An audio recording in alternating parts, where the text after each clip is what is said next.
ఈరోజు మహారాష్ట్ర చరిత్రలోనే అత్యంత చీకటి రోజు. ఒక శక్తివంతమైన గొంతు మోగబోయింది.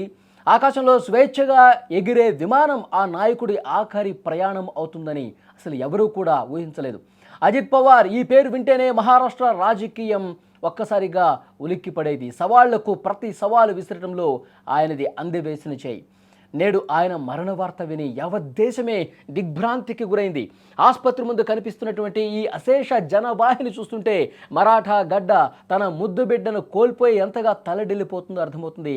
ఇది కేవలం ఒక రాజకీయ నాయకుడి మరణం కాదు, ఒక భారీ రాజకీయ శకానికి ముగింపుగా చెప్పాల్సినటువంటి పరిస్థితి. దృశ్యాలు మీరు చూస్తున్నారు. ఆసుపత్రి దగ్గర ఎలాంటి వాతావరణం కనిపిస్తుందో మనం చూస్తున్నాం. అభిమానులు కావచ్చు, అనుచరులు కావచ్చు, ఆయనతో అనుబంధం ఉన్న ప్రతి ఒక్కరు కూడా గుండెలు పట్టుకొని రోధిస్తున్నారు, తల్లడిల్లిపోతున్నారు. పవార్ సాబ్, అజిత్ అని చెప్పి తమ ముద్దుగా పిలుచుకున్నటువంటి పేర్లతో గుండెలు బాదుకుంటూ రోధిస్తున్నారు. మా నుంచి దూరం అయిపోయావా అంటూ చాలా అంటే చాలా బాధకి గురవుతున్నటువంటి పరిస్థితి. ఈ వీడియోలో చూస్తున్నటువంటి దృశ్యాలు నిజంగా గుండెల్ని పిండేస్తూ ఉన్నాయి.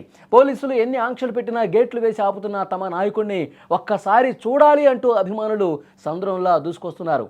దాదా మమ్మల్ని వదిలి ఎలా వెళ్ళిపోయావు అంటూ కార్యకర్తలు గుండెల విషయాల ఏడుస్తున్నటువంటి దృశ్యాలు చూపరులను చాలా బాధకు గురి చేస్తూ ఉన్నాయి. వృద్ధులు, మహిళలు సైతం రోడ్ల మీదకి వచ్చి కన్నీరు మున్నీరుగా వెలిపిస్తున్నారు. ఎందుకంటే మహారాష్ట్ర రాజకీయంలో ఆయనకంటూ ప్రత్యేకమైనటువంటి పేజీలు కొన్ని ఉన్నాయి. ఆయన అలుపెరగనటువంటి నాయకుడు, ప్రజా సమస్యల పోరాటం కోసం ఎంతవరకైనా వెళ్ళినటువంటి నాయకుడు.